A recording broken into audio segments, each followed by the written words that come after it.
Buenos días, hermanos. Vamos a comenzar en el nombre de Dios nuestro estudio de esta mañana. Vamos a comenzar ahora el estudio del capítulo 8. Recordemos que en los capítulos anteriores vimos lo que se llama el Sermón del Monte, que son las leyes del reino. Y ahora vamos a empezar una sección nueva que podríamos llamar las obras del reino.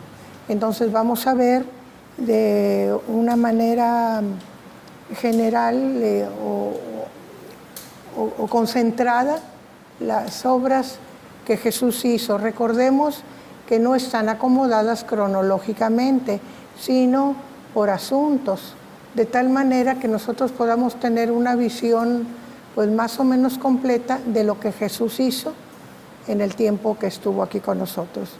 Vamos a comenzar capítulo 8, versículo 1.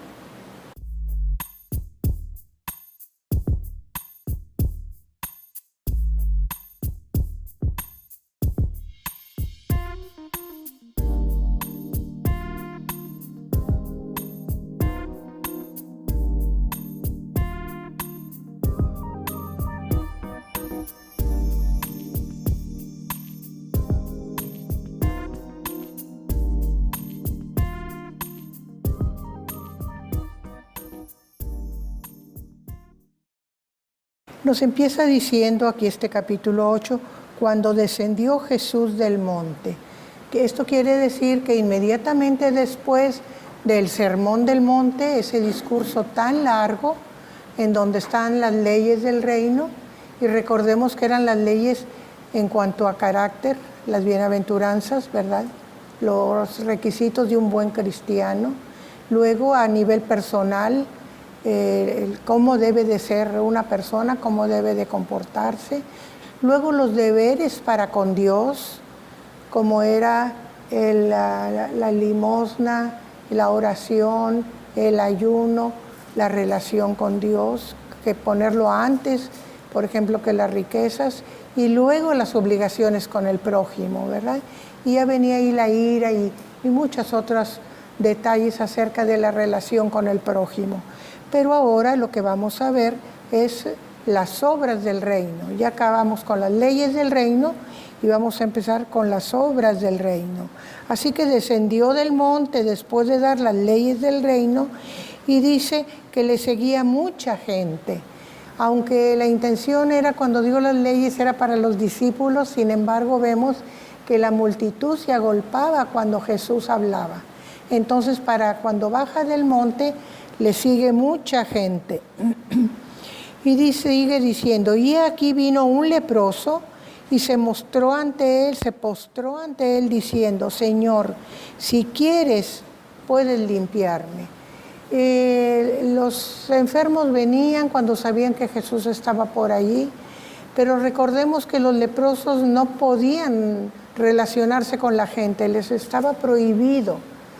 Tenían que estar alejados y si se acercaban a la gente tenían que avisar, sonar la campanita y gritar leproso, leproso.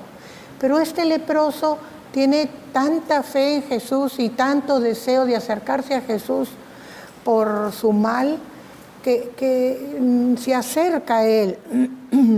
Dice, vino y se postró ante él diciendo, no lo tocó, no tan cerca como para tocarlo, pero sí para que lo pudiera oír, y se puso de rodillas delante de él y le dijo, Señor, si quieres, puedes limpiarme. Y aquí vemos la fe del hombre que estaba seguro que Jesús lo podía sanar, pero también sabía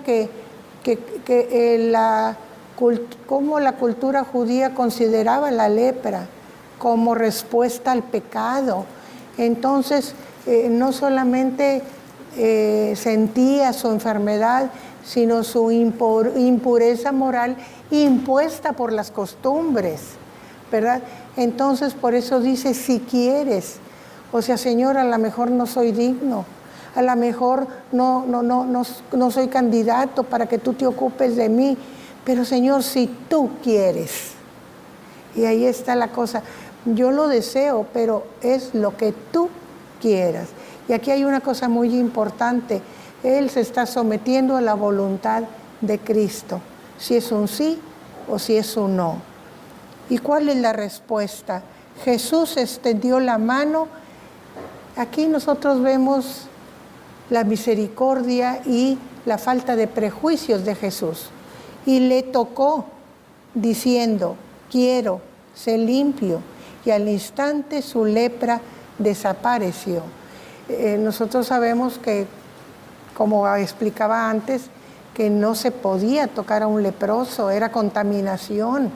Y una contaminación no solamente física, sino una contaminación de tipo religioso. No podían relacionarse con la gente hasta ahí, pasar todo un proceso de limpieza. Era como tocar cadáver.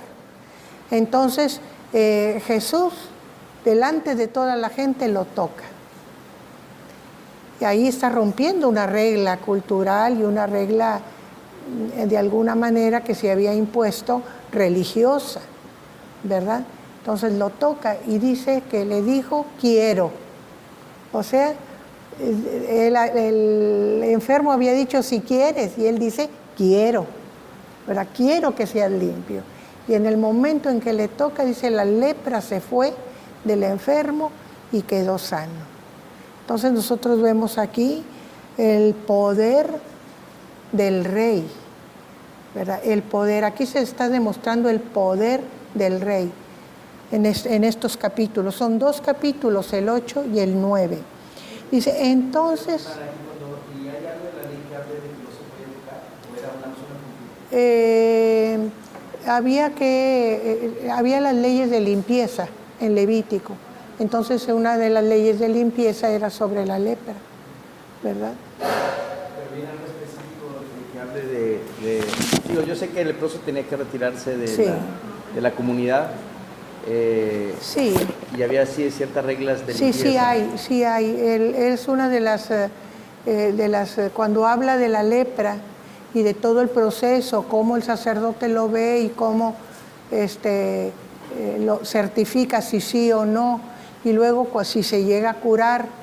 Recordemos que se llamaba lepra no solamente a la lepra auténtica, sino también a otros tipos de erupciones que semejan a la lepra. La lepra es muy característica por el color blanco que toma la piel primero. Entonces, pero de todas maneras checaban un cierto tiempo. Si persistía y aumentaba, era lepra. Si desaparecía, entonces lo declaraban limpio y podía reintegrarse. Pero aún cuando podía reintegrarse tenía que pasar un proceso de limpieza, ¿verdad? Para poderse integrar a la comunidad. ¿Y ahí Jesús no estaba violentando la ley? Si bien especificado. Aquí nos está diciendo, como habla del poder del rey, nos está diciendo que el rey tiene poder sobre todas las cosas. Es lo que nos está diciendo. Vamos a ir viendo cómo van presentándose los casos donde su poder se muestra con la enfermedad, con la naturaleza, vamos a decir, la reticencia de las personas. El poder de Jesús es absoluto. Y eso es lo que nos va a demostrar en este capítulo. Porque Jesús dice... Y está sobre la ley también. Sí, porque Jesús dice, uno mayor que Moisés, o un mayor que Abraham, ¿no? Está frente a ustedes, y también dice, porque la ley se hizo por causa de la dureza del corazón del hombre. No el hombre para la ley. Sí.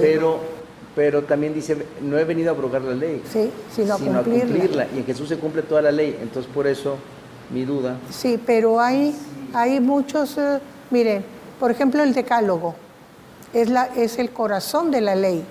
Eso no vino Jesús a abrogarlo, sino a ampliarlo, a purificarlo, a quitarle todos los añadidos, porque había añadidos, ya vimos que había añadidos, y a hacerla más estricta. Y le dice a Juan el Bautista porque es necesario que se cumpla. Sí. O sea, todo lo que está Sí. escrito, y entonces se somete al bautismo de Juan. O sea, muchas veces él o sea, cumplía el rito mosaico. Sí, la ley moral tal cual y hasta ampliada, ¿verdad? Pero lo que era cultural, eso, Jesús estaba sobre eso. Y también sobre muchas disposiciones, ¿verdad?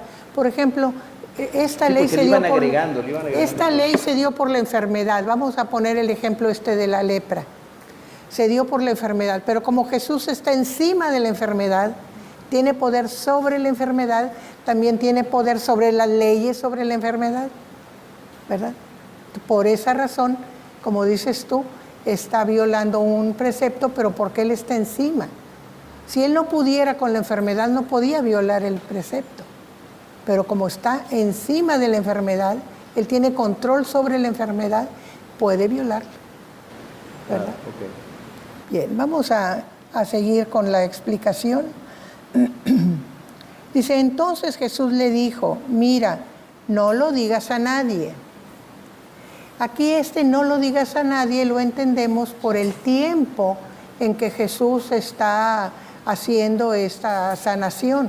Es muy temprano, no le conviene hacerse de enemigos tan pronto, ¿verdad? Ya sabemos que desde el principio empezó a sentir la controversia contra los importantes de la fe, ¿verdad? Contra los sacerdotes, los escribas, los fariseos. Pero no era tan agresivo al principio, se fue agravando a medida que sus enseñanzas fueron progresando. Esa es la razón por lo que le dice no lo digas a nadie, ¿verdad? No quiero ser notorio a la gente, no quiero ser reconocido porque hago milagros, quiero que me oigan, no que me busquen por los milagros. Los milagros es una misericordia, que Él no podía ver sufrir a la gente sin hacer algo por ellos, ¿verdad? No quiero ser reconocido por eso, sino por lo que digo, lo que enseño.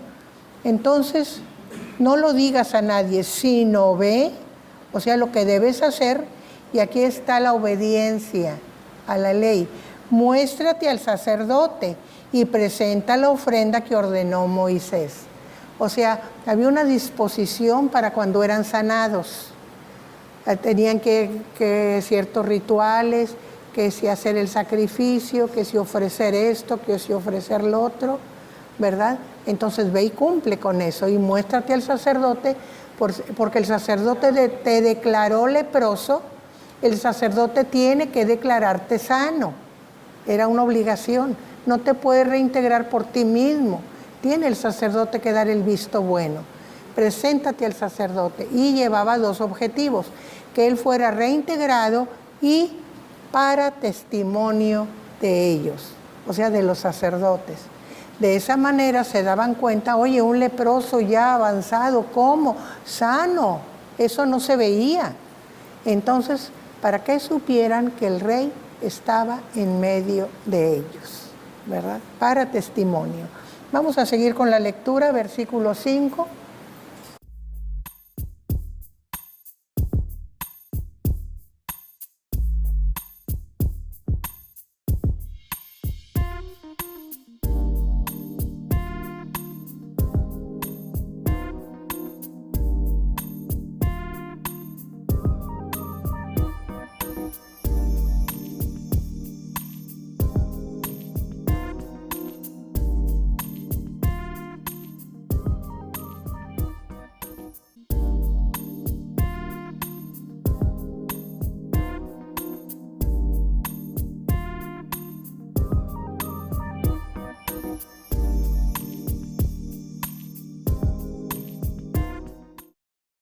Aquí nosotros vemos un caso diferente. En el caso anterior era un hijo de Israel, era parte del pueblo. Pero aquí vemos un caso diferente porque se trata, el solicitante es un extranjero, es un gentil y posiblemente también su siervo, ¿verdad? Entonces estamos viendo que un gentil solicita a Jesús un milagro de sanidad. Ahora, comparando los distintos evangelios, nos damos cuenta, aquí nos dice, entrando él en Capernaum, recordemos que Capernaum era el lugar donde habitaba preferentemente Jesús, ¿verdad? Entrando en Capernaum vino a él un centurión rogándole. Por los otros evangelios, tanto Marcos como Lucas, sabemos que el centurión ni siquiera se atrevió a venir a Jesús. Aquí Mateo nos dice que vino a Jesús. ¿Por qué? Porque el caso es que un gentil solicitó, vamos a ponerlo así, solicitó ese favor. En los otros evangelios nos dice que envió a ancianos de la sinagoga para que hablaran por él con Jesús. O sea, ni siquiera se atrevió él a ir a hablar directamente a alguien más calificado que yo que hable por mí, ¿verdad? Y que le rogara que por favor, aunque era un gentil, que le hiciera el favor. ¿Por qué? Porque esa ansia, porque amaba mucho a su siervo y estaba a punto de morir el siervo. Entonces, por favor, ruégale que venga a vernos. Ahora, esta persona delante del pueblo de Israel era muy bien vista. Dice en los otros evangelios que los ancianos le dicen a Jesús, es digno de que lo atiendas, porque ama a nuestro pueblo. ¿Qué quiere decir? Que se había acercado tanto al pueblo de Israel que había conocido a su Dios y sabía de su Dios. ¿Cómo sabemos esto? Porque les había construido una sinagoga. Entonces tenía interés en que se difundiera el conocimiento de las cosas de Dios entre más gente del pueblo, ¿verdad? Entonces vemos esos detalles. Y entonces nos dice, mi criado está postrado en casa paralítico, gravemente atormentado. Y Jesús le dijo, yo iré y le sanaré. Si le dijo a él directamente o le dijo a los enviados, el caso es el mismo, ¿verdad? Jesús decidió ir al lugar de un gentil y sanar a la persona que amaba a ese gentil. Y sigue diciendo, y respondió el centurión y dijo, Señor, no soy digno de que entres bajo mi techo. Solamente di la palabra y mi criado sanará. El centurión conocía las costumbres judías, se había interesado por todo lo judío y sabía que un judío bien acendrado, bien metido en sus leyes, en sus costumbres, no convivía con un gentil. No entraba a la casa de un gentil, no comía con un gentil, no se relacionaba con un gentil más que por cuestiones comerciales y no muy cerca, medio de lejecitos. Entonces él sabía esto, y si cualquier ciudadano judío no iba a la casa de un gentil, ¿cómo el maestro iba a ir a la casa de un gentil? Por eso le dice, Señor, no vengas, no soy digno. Si no se había considerado digno de ir personalmente, como vemos en los otros evangelios, menos se consideraba digno de que entrara en su casa. Muchos dicen es que no había confesado sus pecados. No se trataba de eso. Se trataba de la cultura, de que eran dos culturas diferentes con modos de vivir diferentes. Entonces, no, Señor, no vayas a ponerte en mal por venir a mi casa. Y lo importante aquí, aparte de esa gentileza del centurión, ¿verdad? Es que le dice, solamente di la palabra. O sea, yo estoy seguro de que con tu palabra mi criado sanará. No necesitas venir, no necesitas estar aquí, solo di la palabra y mi criado sanará. Y le da las razones y le dice, porque también yo soy hombre bajo autoridad y tengo bajo mis órdenes soldados. Y digo a este ve y va, y al otro ven y viene. Y mi siervo va y lo hace. Esto quiere decir que él tenía la confianza plena en la autoridad de Jesús. Él comprendía la autoridad.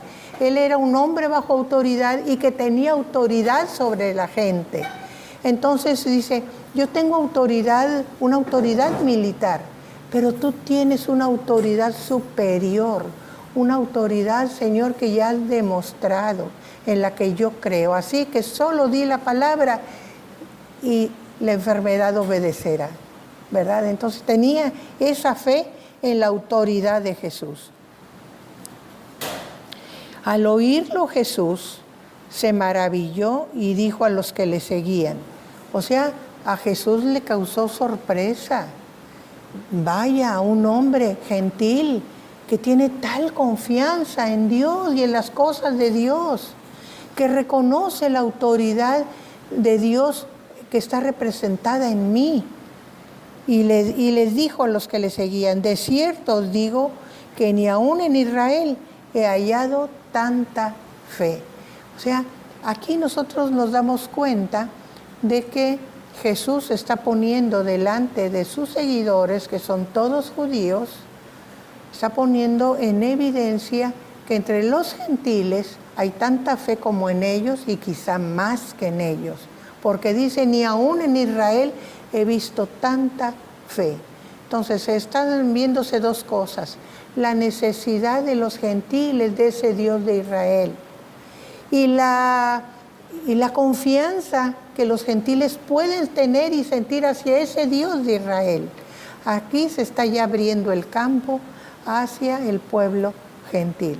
Nosotros sabemos que Jesús había venido al pueblo de Israel, pero no se limitó, sino que no hubo prejuicios en él, sino iba rompiendo prejuicios al mismo tiempo que enseñaba a su pueblo, ¿verdad? Vamos a seguir con la lectura, versículo 11. ¿Puedo hacer un comentario, hermano? Sí, cómo no. Ahorita se me vino a la mente el análisis de la autoridad en el hogar. Hace años estaba leyendo que cuando el padre, en ocasiones por quererse hacer amigo de los hijos, se resta a sí mismo autoridad, y a la larga esos hijos crecen con mucha inseguridad. Es decir, cuando ven una autoridad débil, lo que provocas en el hijo no es más seguridad, que a veces es lo que uno quiere decir. No es que quiero que no me tenga miedo, decían antes cierta psicología o filosofía. No quiero que mi hijo siente el terror al ver a su padre. Entonces, bajo esa filosofía se acercaban más al hijo, y de tal manera que lo trataban como amigo, exclusivamente como amigo, pero dejaban de ser padres. Y a la larga está comprobado psicológicamente que los hijos, esa generación o esas personas que les tocó eso, crecieron con mucha inseguridad, porque cuando ven a un padre fuerte, el hijo dice, tengo una, ¿cómo le llaman eso los malabaristas? Que tiene una red. Si me caigo, hay red de protección. O sea, está mi papá que me cacha, ¿no? O sea, siempre, porque mi papá es grande, ¿no? Desde niño que dice, mi papá es más fuerte que el tuyo, le dice al otro niño en el kinder. Entonces, esa red de protección, cuando el padre le elimina, entonces lo que provoca en el niño es una inseguridad enorme, porque si no, pues mi papá es como yo. Si ya me venció el problema a mí, no, a mi papá se lo van a hacer añicos, o sea, psicológicamente, porque el papá es chiquito. Y ahorita se me vino a la mente, ahorita que hablamos de autoridad, y que sí, pues realmente este hombre tenía mucha fe, porque hay doctrinas también que sin querer y sin intención le restan autoridad. Bueno, a Jesús nadie le resta autoridad, pero la persona piensa que puede quitarle esa autoridad a Dios, y a la larga, el no reconocer la soberanía divina y pensar que es uno el que hace las cosas, o es bajo un esfuerzo personal, a la larga lo que provoca es el efecto contrario, que te causa mucha inseguridad. Cuando uno ve al Señor como Rey, como Señor, como Majestad, que tiene todo el poder para cambiar las cosas, y que uno está sujeto y se sujeta a esa autoridad de Dios, sí genera fe, genera mucha fe, porque estás confiando que tu Dios es grande, que no como los demás dioses, porque sí, a veces en ciertas expresiones pues, bíblicas, no bíblicas, sino de personas que interpretan, creo yo, malamente la Biblia, sí le restan, pues sí, es que no se le resta autoridad a Dios, pero sí no sé cómo No le llaman. reconocen. Sí, le restan el reconocimiento de la autoridad. Y entonces queda la persona totalmente, ella piensa, porque pues Dios como quiera está en el trono, ¿verdad? Pero ella queda totalmente insegura ante el mundo. Aquí nosotros vemos cómo el confiar en Dios nos da esa seguridad que necesitamos para vivir la vida. Cuando todo va bien, como que no necesitamos tanto de Dios, porque todo está saliendo bien y estamos contentos y estamos sanos y tenemos lo que necesitamos. Cuando vienen las crisis y cuando nosotros todo se sale de nuestra posibilidad de hacer algo, ahí es cuando nos damos cuenta el poder de Dios, cómo Dios nos saca adelante a pesar de nuestra impotencia, ¿verdad? Ese es el caso de los que confían en las riquezas y que cuando viene la quiebra se quedan sin nada. Toda su confianza estaba en su riqueza. ¿Y qué pasa? Se desmoronan, se suicidan. ¿Por qué? Porque su poder estaba en su riqueza. No tienen nada y nadie en quien más confiar. Entonces, no tienen razón para vivir. Ahí está un ejemplo típico, clásico, de la falta de tener a alguien más arriba de nosotros o de lo que nosotros podemos acercarnos para tener confianza, ¿verdad? Entonces es importante. Ahora, lo que decía Aarón también es muy importante sobre la disciplina de los padres. Cuando los padres nos disciplinan y nos dan un no, eso no, nos están poniendo una barrera al peligro. Y el niño se da cuenta que es una barrera que el padre le pone porque lo está cuidando. Entonces se sabe cuidado, ya sabe que cuando le dice no, peligro, ¿verdad? Entonces aprende a ir reconociendo los puntos de peligro y se siente cuidado y eso le da confianza, que es lo que nos decía Aarón, el que no es disciplinado se crece inseguro, ¿verdad? Vamos a seguir con nuestro tema.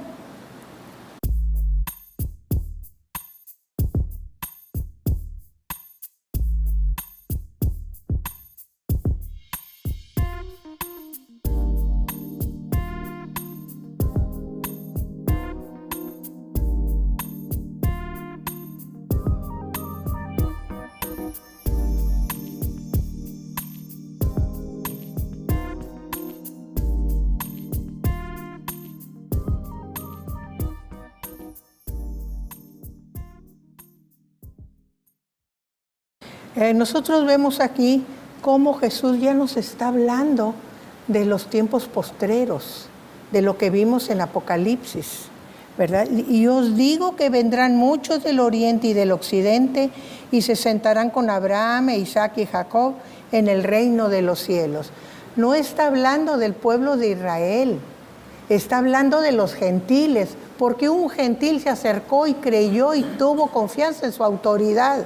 Así vendrán de todos los pueblos de la tierra, vendrán, dice, y se sentarán con los patriarcas, con Abraham, con Isaac y con Jacob. O sea, el lugar reservado al pueblo de Israel hasta entonces, ¿verdad? ¿Y dónde están ellos? En el reino de los cielos. O sea, vendrán los gentiles y se sentarán en el reino de los cielos junto a los patriarcas. Pero hay una cosa aquí triste. Dice, mas los hijos del reino serán echados a las tinieblas de afuera. Y está hablando del pueblo judío que está siendo reacio a recibir la enseñanza y la autoridad del rey, ¿verdad? Entonces, a pesar de que ve las obras del rey, no acepta su autoridad. Entonces serán echados a las tinieblas de afuera y ahí dice, será el lloro y el crujir de dientes. Y aquí está hablando precisamente del tiempo en que será el juicio, ¿verdad?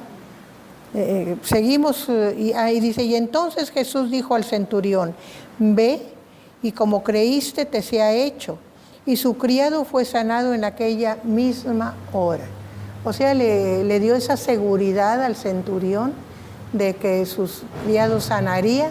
Y para sorpresa del centurión, cuando llega o cuando llegan los mensajeros, se dan cuenta que a la hora que dio Jesús la palabra, a esa hora sanó el siervo, ¿verdad? Entonces aquí está demostrado la autoridad y el poder del rey.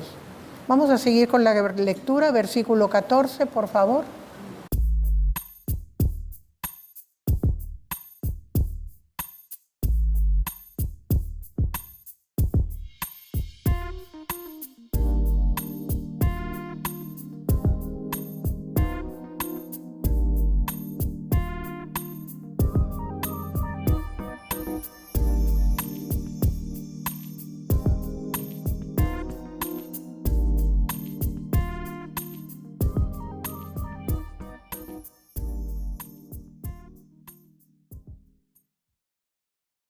Si nosotros observamos, nos damos cuenta cómo se van presentando los casos, ¿verdad?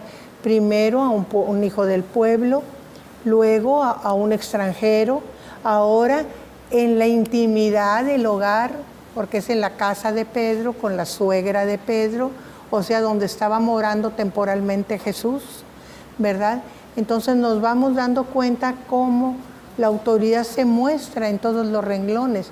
Esto de la suegra de Pedro, en cierta manera, nos recuerda del dicho ese de médico, sánate a ti mismo.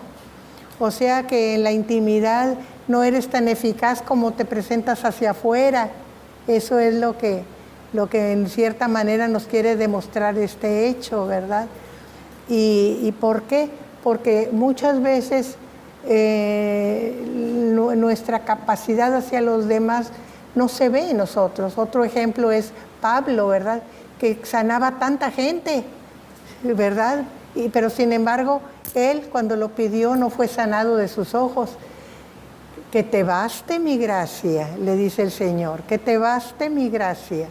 O sea, generalmente el que sana, el que hace, el que no tiene capacidad muchas veces para sí mismo. Pero aquí estamos viendo en la intimidad del hogar esa autoridad, ¿verdad?, que sigue teniendo Jesús. Y dice, vino Jesús a casa de Pedro y vio a la suegra de éste postrada en la cama con fiebre. Y tocó su mano y la fiebre le dejó y ella se levantó y le servía. Entonces llegan y la sorpresa es que la suegra está enferma. Y cuando tenemos enfermo en casa, pues de alguna manera todo se trastoca, ¿verdad? Porque pues hay que estar al pendiente del enfermo y muchas veces el estar atendiendo al enfermo no nos da oportunidad de hacer cosas o de preparar o de movernos. Y cuando tenemos invitados o gente que llega de repente, pues es más urgente.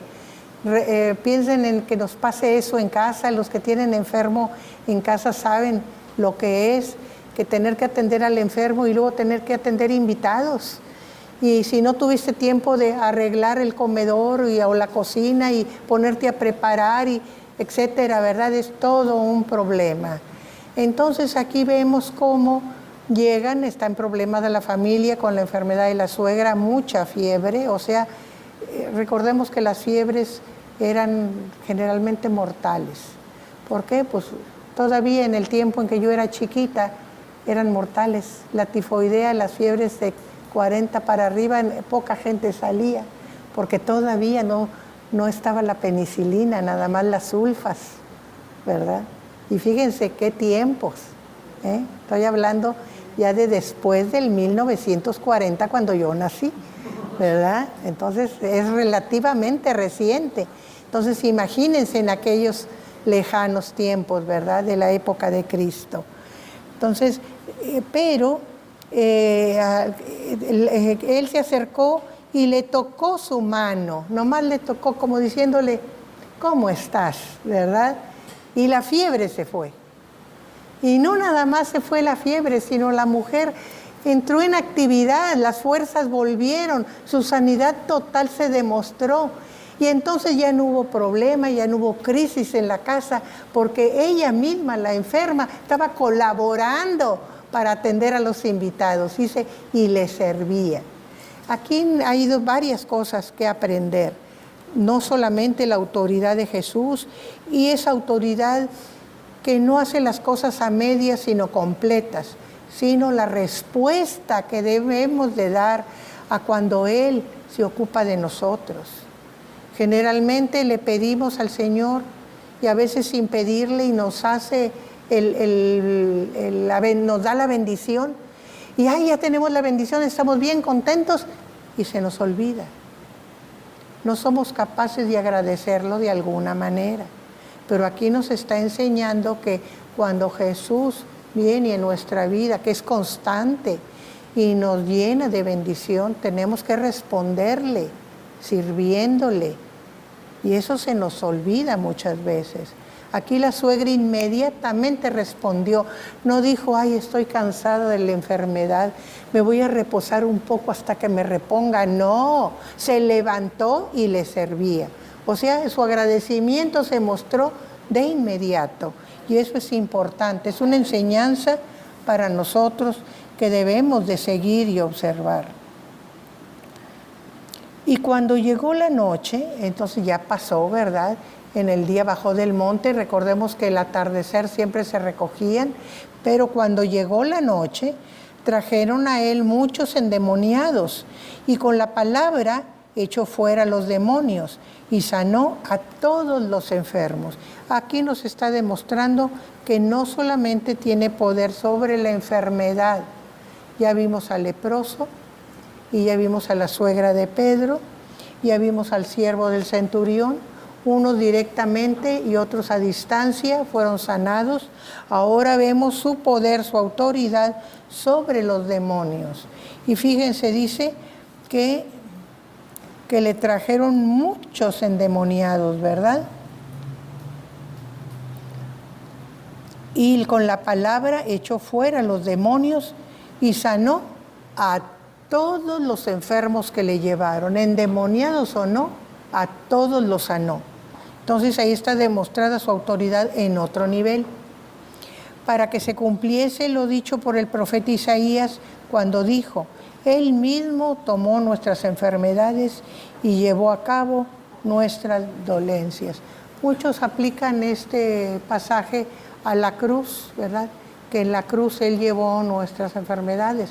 Pero aquí el pasaje nos dice que antes de la cruz Él llevó las enfermedades de la gente y nuestras dolencias, nuestros dolores, ¿verdad? O sea, su autoridad se mostró desde el momento en que empezó su ministerio, ¿verdad?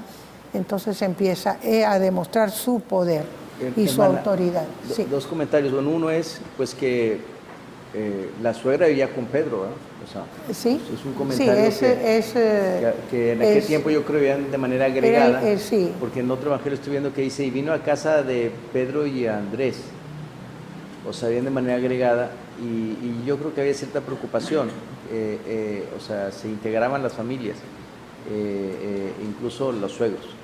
Y el otro apunte es que... ¿Pero cómo sería suegra de Pedro y Andrés?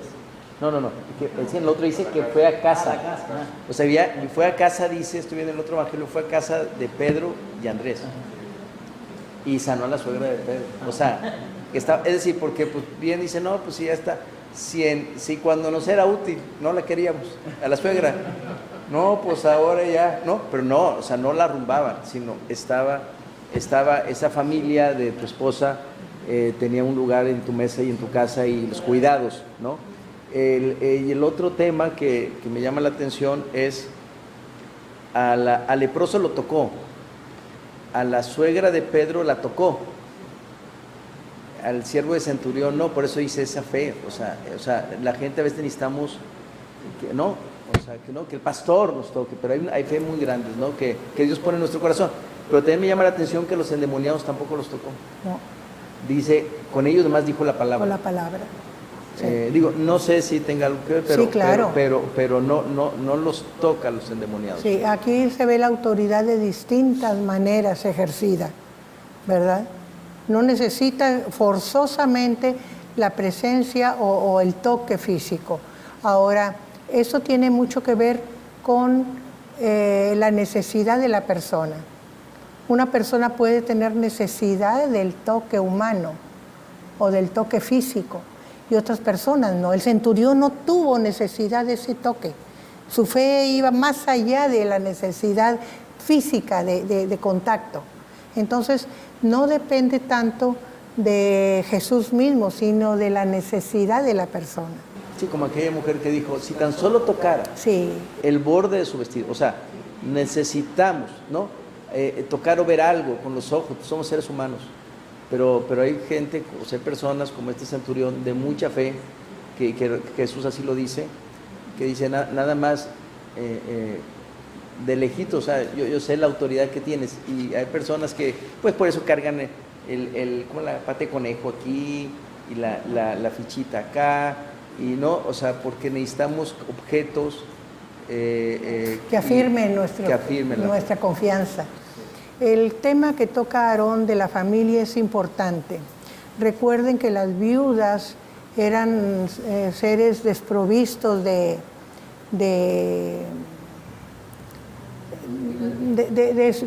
lo necesario si no había un varón en la familia. Entonces los varones en la familia se hacían cargo de las viudas. Si tenían hijos, pues los hijos, ¿verdad? Si no tenían hijos, estaban perdidas, eran parias en la sociedad. Entonces, pues, aquí nos da a entender que Pedro era el mayor, ¿verdad? Entonces estaba al cuidado de Pedro. Bueno, no es la mamá de Pedro, es la mamá de la esposa. Pero aquí se ve misericordia, porque Pedro acepta la suegra en su casa, quiere decir que no tenía hijo varón, ¿verdad? Entonces sería paria, pero ahí se demostraba la misericordia, que es lo que Jesús hace mucho a puntualidad. La ley lo exigía, la misericordia a las viudas y a los huérfanos, pero no todo el pueblo de Israel lo tenía. De hecho, sabemos que los escribas, los fariseos, los sacerdotes se aprovechaban de las viudas y de los huérfanos para quitarles lo que les correspondía, ¿verdad? Pero aquí vemos que Pedro era un hombre misericordioso, porque recibe en su casa a su suegra, la protege ahí, sí. ¿Significa paria? Paria es el que no tiene nada, el que vive en la calle, ese es un paria, ¿verdad? El que no tiene nada de qué disponer. Sí. Muy bien. Seguimos adelante, a ver dónde estábamos. Bueno, aquí Mateo nos hace ver que aquí recordemos que Mateo siempre está puntualizando el cumplimiento de las profecías y de los escritos del Antiguo Testamento. Entonces pone en evidencia que lo que Jesús está haciendo es cumpliendo con la profecía de Isaías, que dice, él mismo tomó nuestras enfermedades y llevó nuestras dolencias. O sea, está demostrando Jesús que ustedes ven ejercer su poder y su autoridad es el Mesías anunciado en el Antiguo Testamento. Muy bien, vamos a seguir, versículo 18.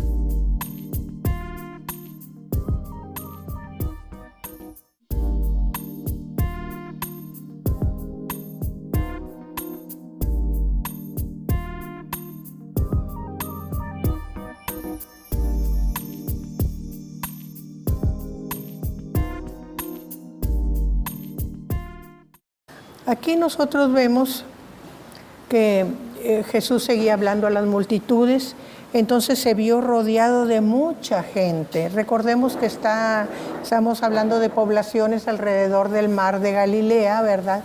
Entonces procuraba él estar cerca de la orilla para que no lo cercaran totalmente. Teniendo el mar detrás, la gente estaba en un semicírculo. Entonces siempre procuraba estar en la orilla del mar. En alguno de los evangelios dice que subió a la barca y de ahí predicaba. ¿Por qué? Para separarse un poquito de que tenía la gente demasiado cerca, ¿verdad? Entonces, para que la demás gente pudiera verlo o pudiera oír mejor, que no tapara el muro de la multitud, se subía en una barca. Y aquí dice, viéndose rodeado de mucha gente, mandó pasar al otro lado. O sea, vamos a ir al otro lado del mar de Galilea y ahí vamos a estar lejos de la muchedumbre, ¿verdad? Y vino, entonces, en ese momento que Jesús hace la retirada, viene un escriba y le dice: Maestro, te seguiré a donde quiera que vayas. Aquí es muy notorio que siendo un escriba, que eran los recalcitrantes a la palabra de Jesús, sin embargo oye la palabra de Jesús y desea seguirlo. Pero recordemos quién eran los escribas. Eran gentes de bien, eran gentes ricas, eran gentes que vivían con comodidad, que les gustaba la buena vida y la opulencia. Entonces, ¿qué le dice Jesús? Jesús le dijo: las zorras tienen guaridas y las aves del cielo nidos, mas el Hijo del Hombre no tiene dónde recostar su cabeza. Lo que le está diciendo es: tú quieres seguirme, pero no has pensado en lo que cuesta seguirme. Eso lo llamamos nosotros el costo del discipulado. O sea, seguir a Jesús tiene un costo. Y en ese tiempo seguir a Jesús es: olvídate de tus comodidades, olvídate de que eres rico. Si nos toca dormir en el monte, dormimos en el monte, y si nos toca pasar sin comida, pasamos sin comida. O sea, tú no has considerado lo que te cuesta seguirme. Y como Jesús se iba, dijo: yo voy contigo, Señor, yo voy. Iban a cruzar el mar. En el mar no vas a estar cómodo ni vas a poder llevar nada superfluo, ¿verdad? Porque recuerden que eran barcas de pescadores, lo que se usaba, nada de seguridad, ¿verdad? Sino embarcaciones muy frágiles. Entonces, ¿por qué Jesús lo desanima? Porque no estaba preparado para seguirlo, no había considerado lo que costaba seguirlo. Y él no quería gente que de buenas a primeras por impulso lo siguiera, sino gente convencida y gente decidida a dejar atrás todo lo que tenía y que consideraba valioso por considerar más valioso seguir a Jesús, ¿verdad? Entonces por eso lo desanima. Y viene otro de sus discípulos y le dice: Señor, permíteme que vaya primero y entierre a mi padre. Aquí también estamos viendo: no, yo no voy contigo al otro lado del mar, Señor, porque pues quizá tenía al padre enfermo, ¿verdad? Quizá no estaba muerto, quizá estaba enfermo, pero quizá había posibilidades de que muriera pronto. Deja que vaya y entierre a mi padre.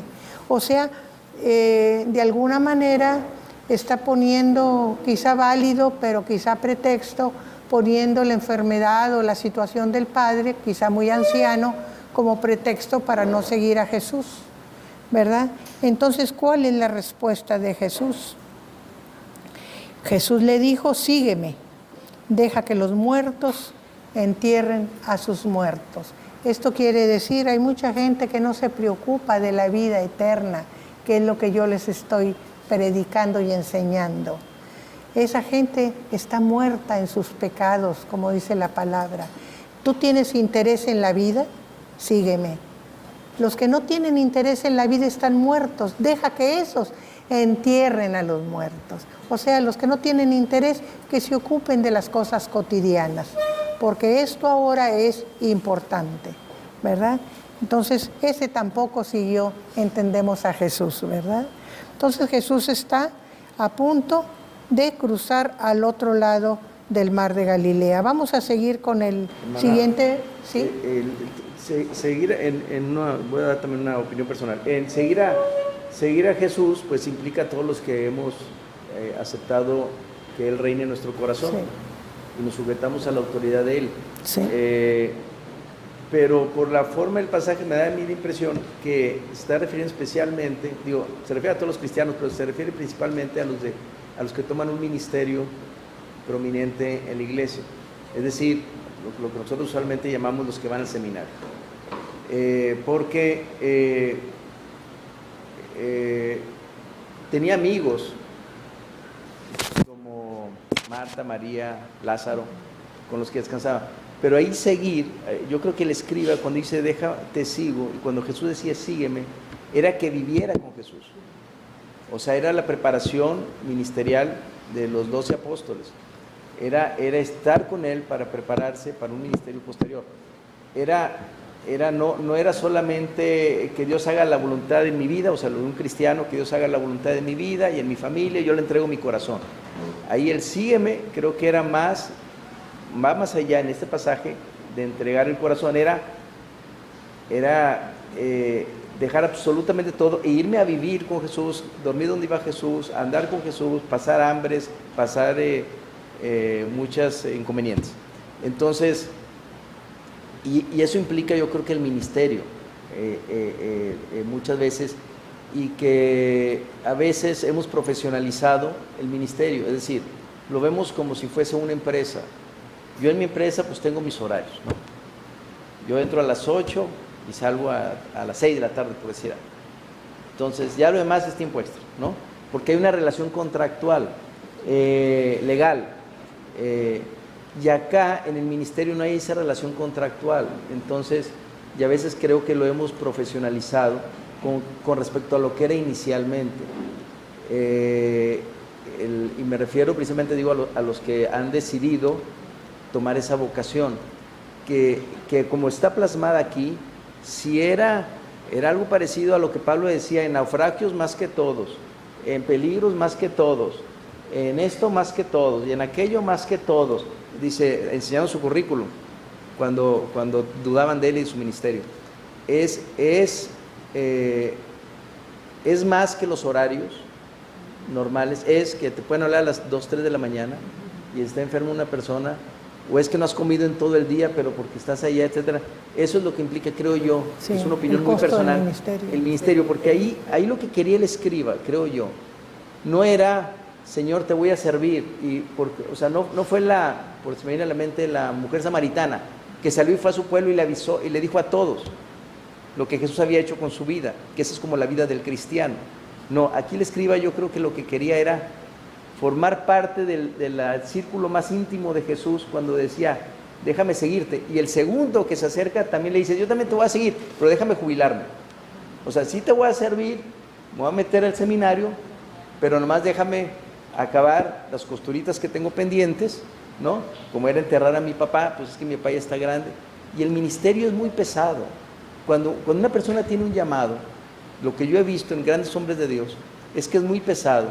Y hablando de Kathryn Kuhlman, una vez da un testimonio y dice, en su testimonio dice, si supieran lo que me ha costado este ministerio, en su vida personal, Kathryn Kuhlman, y rompió una hoja en ese momento, o sea, lo que cuesta para un hombre de Dios tener un ministerio grande, porque a veces uno lo ve así en los grandes estadios, a los hombres de Dios, y sanando personas, y piensan que todos son reflectores, y no saben lo que la persona ha tenido que dejar por ese ministerio. Es decir, y se me viene a la mente otro pasaje, otra anécdota. Una vez Juan Romero, un gran hombre de Dios también, estaba en una campaña en Sudamérica, y le informan, estoy hablando de hace muchos años, no había WhatsApp, ¿verdad? Yo creo que podía teléfono, le informan, tu mamá acaba de morir, vete a Monterrey, él era de Monterrey, vete a Monterrey. Y él estaba anunciado ahí y tenía que cerrar la campaña. Dijo, no me voy a ir al funeral de mamá. Yo tengo que acabar mi campaña. O sea, el ministerio es muy pesado, no sé cómo expresarlo. O sea, es algo más que una profesión. Y este escriba lo veía así como que era, voy a ser ingeniero, o sea, quiero andar contigo. No es ser ingeniero, no es ser abogado, es algo más y es algo precioso. Pero, y ese es el llamado, creo que se refiere ahí cuando dice sigue. Yo quiero hacer una aclaración. Aquí todas las cosas tiene uno que verlas con el tiempo, la época, el momento. Y aquí Jesús estaba formando un pueblo conforme a las necesidades del reino. Entonces, en una plática no podían aprender todo lo que él tenía que enseñarles. Entonces, claro que había gente que iba porque estaba cerca de su comunidad y pasaba Jesús y se quedaba. pero los que tenían interés en seguir aprendiendo lo seguían. Por eso llegó un momento en que era una muchedumbre enorme la que seguía a Jesús, porque quería seguir aprendiendo, ¿verdad? Hasta el momento de la cruz. Sabemos que en la entrada triunfal era mucha la gente que iba detrás de él. Eso, la necesidad de aprender todo lo que Jesús enseñaba. Otra cosa, quizá de esos muchos fueran a seguirlo después de la resurrección. Sabemos que en el aposento alto eran 120. Esos podíamos decir los de seminario. Pero desde antes los de seminario eran diferentes. Los 12, los 70 que mandó a predicar. Todos los demás estaban aprendiendo como nosotros ahora, ¿verdad? Ahora los tiempos cambian. Entonces nosotros estamos aprendiendo, quizá no para ir a un ministerio, a un seminario y tomar como nuestra forma de vida el ministerio, pero todos tenemos necesidad de seguir a Jesús.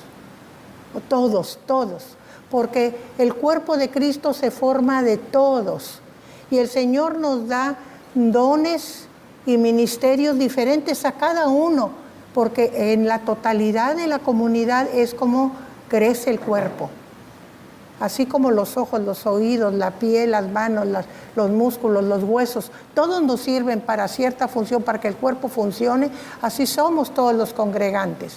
Así que eso recordémoslo, ¿verdad? Todos tenemos necesidad de seguir a Jesús en sus enseñanzas y por eso estamos aquí, ¿verdad? Esta mañana, para aprender de Él y para poder seguirlo con más seguridad y con más inteligencia también, con más conocimiento, ¿verdad? Entonces, muchas gracias, Abraham. Uno tiene mucho que decir a un grupo, pero lo que pide el grupo es lo que el maestro da, ¿verdad? Entonces, por eso es importante que todos participen sin temor, ¿verdad? Bueno, vamos a leer versículo 23.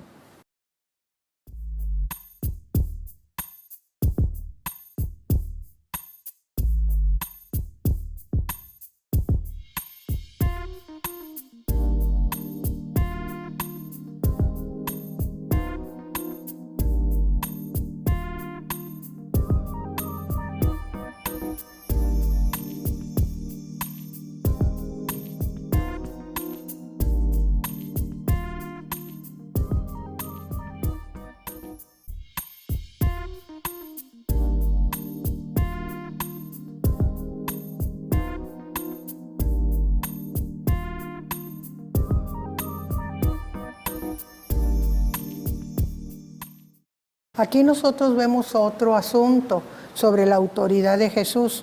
Vemos que no solamente tiene autoridad sobre la enfermedad, lejos y cerca, no solamente tiene poder sobre los endemoniados o sobre los demonios, también tiene autoridad y poder sobre la naturaleza. Al fin que fue creada por Él, tiene autoridad sobre la naturaleza. Y dice el pasaje, y entrando en la barca, sus discípulos le siguieron. Y he aquí que se levantó en el mar una tempestad tan grande que las olas cubrían la barca, pero él dormía.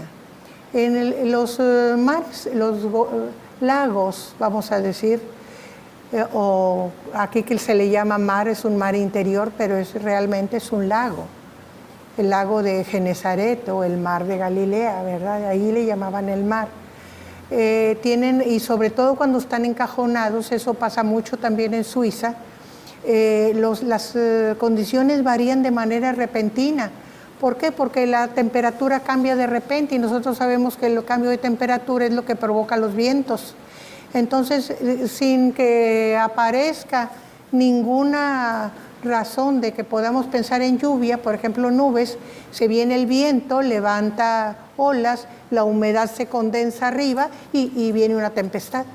Entonces es muy común en esos lugares muy encajonados, muy cerrados. Y dice que salieron al mar y de repente la grande tempestad con unas olas tan altas, aquí nos damos cuenta que es el viento, que cubrían la barca, les pasaban por encima de la barca, pero Jesús dormía. Él no le hacía la tempestad, no le hacía mella. Sí.